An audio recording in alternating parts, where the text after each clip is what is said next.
ఇంకెరోజు side అయితే 23వ తేదీ June నెల 2004 ఆదివారం. ఇంకెరోజు మనం మదనపల్లి మార్కెట్లో టొమాటో స్టాక్ అంటే దిగుమతి ఎలా వచ్చి మనం ఎవరిలో తెలుసుకుందామండి.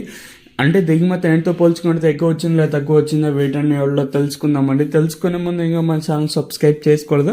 ఇంకెందుకు ఆలస్యం ప్లీజ్ లైక్ ప్లస్ సబ్స్క్రైబ్ చేసుకోండి. ఇంకా అడిషన్కి వస్తే సో ఏడోని లైక్ చేయకపోతే లైక్ చేసేయండి, సబ్స్క్రైబ్ చేయకపోతే వెంటనే సబ్స్క్రైబ్ చేసుకోండి. తెలిసినే కదా మనమైతే 1,00,000 మంది సబ్స్క్రైబర్ చేయాలనుకుంటాను. సో లైక్ చేయకపోతే లైక్ చేసేయండి. ఇంకా అడిషన్కి వస్తే తెలిసిందే కదా మదనపల్లి మార్కెట్లో సుమారుగా ఒక 29, 31, 32, 33 అయితే ఉన్నాయి. దిగుమతుల గురించి మాట్లాడుకోవాల్సి వస్తే మనం ముందుగా టీవీఎస్ మండి లైన్ మొత్తం మాట్లాడుకోవాలి. ఇక్కడ చూసుకున్నట్లయితే టీవీఎస్ మండి లైన్లో ఒక 5% మాత్రం దిగుమతి అయితే పెరిగింది.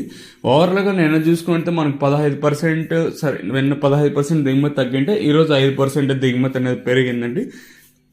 ఇంకా అలాగే జీపీఆర్ అలాగే ఎంఆర్ఎం మండి లైన్ మొత్తం చూసుకుంటే ఇక్కడ జీపీఆర్ మండికి ఇంచుమించు కావాల్సిన తద్దెం మండీలు అన్నిటికీ తద్దెం మండి ఒక 2-3 మండీలు మినహాయిస్తే మిగతా మండలి అనేది దిగుమతి తగ్గింది. ఓవరాల్గా చూసుకుంటే దిగుమతులు అయితే పెద్దగా మార్పు అయితే లేదు. ఒక 5-10% కొంచెం అటు ఇటుగా దిగుమతులు అయితే వచ్చాయండి.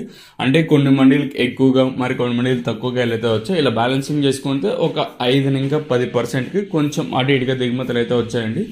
దిగుమతులు కొంచెం అటు ఇటుగా వస్తున్నాం. మరి ధరలు అనేది ఏ విధంగా వెళ్తాయి చూడాలి.